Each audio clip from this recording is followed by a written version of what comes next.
আপা, এই লোন আপনার 240 টাকা। ভাই খেজুরের দাম কত রাখছে? আরে আপা, যা বলছি তাই রাখছি, 350 টাকা। ভাই খেজুরের দাম তো বেশি রাখছে, এই খেজুরের দাম তো 300 টাকা। আরে আপা, সব খেজুর একরকম না, কথা বোঝেন না, আমার খেজুর ভালো। ভাই এই সেম খেজুর পাশের ঘরের কাপায় নিয়ে গেছে 300 টাকা কইরা। আরে আপা, আপনি তো বেশি কথা কন, কইছি না খেজুরের মতো খেজুর আছে। এই খেজুরটা ভালো খেজুর দিছি আপনারে। আমি তো সবসময় আপনার দোকানে বাজার ফুট, এ বলে কি খেজুরের দাম একটু বেশি রাখবে? না রে আপা, আপনি আমার এখানে সবসময় বাজার খান, তাই আপনার কাছে 50 টাকা আমি কম রাখছি। আপনি শুধু শুধু ভুল বুঝতেছেন। জানতোই স্যারের বাজার দিতে হবে। স্যার, আপনি কি লাগবো? আমার আসলে খেজুরই লাগতো। 1 কেজি খেজুর দেন আমাকে। কত রাখবেন খেজুরের দাম? স্যার, আপনার জন্য কমায় রাখবো, 300 টাকা রাখবো। কেন আমার থেকে কম রাখবেন কেন? স্যার, কি বলছেন? আপনারা তো সম্মানী ব্যক্তি, আপনাদেরকে সম্মানী করবো না?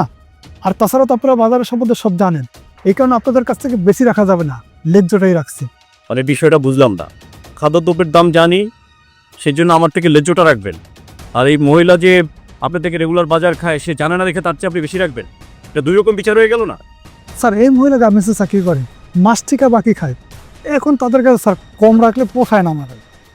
এই মহিলা গার্মেন্টসে চাকরি করে আপনার কাছ থেকে বাকি খায়, মাসের আপনাকে টাকা দেয় না?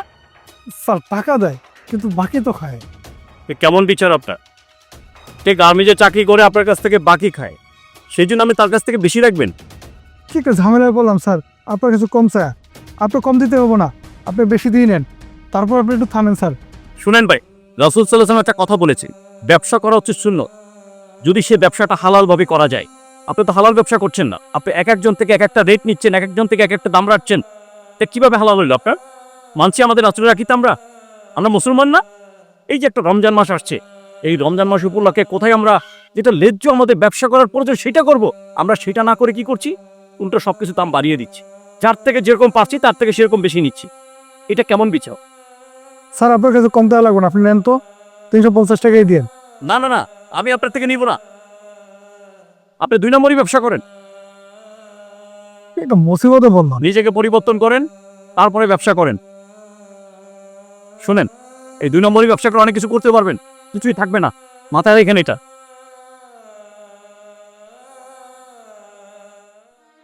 ও, তুমি এসেছো? জি স্যার। দাঁড়াও, এটা তোমার কত মাসের স্যালারি? স্যার, এখানে তো টাকা বেশি আছে, কত টাকা বেশি আছে? প্রায় 3000 টাকার মতো বেশি আছে। আচ্ছা আচ্ছা, ওইটা আমি জেনে বুঝি বেশি দিয়েছি। স্যার, কেন বুঝলাম না? আগামীকাল রোজা, বাড়তি টাকাটা দিয়ে তোমার আব্বু আম্মুর জন্য ইফতারি বাজার করে দিবে, ঠিক আছে? ঠিক আছে স্যার। আর শোনো, 2 দিনের বেশি থাকবে না, আবার ঈদের ছুটি আছে, তাড়াতাড়ি চলে আসবে। ঠিক আছে স্যার, আমি 2 দিন থেকেই চলে আসবো। ওই যে রফিকের দোকানটা আছে না, সেই দোকান থেকে কোনো রকম কোনো সদাই কিনবে না, কারণ ও 2 নম্বরই ব্যবসা করে। আমি চাই না আমরা কোনো 2 নম্বরই মানুষের সাথে যুক্ত থাকি, ঠিক আছে? ঠিক আছে স্যার, আপনি যেহেতু বলছেন, ওর থেকে আর কিছু আনবো না। ঠিক আছে, যাও তাহলে। ধন্যবাদ স্যার, আসসালামু আলাইকুম। ওয়ালাইকুম আসসালাম।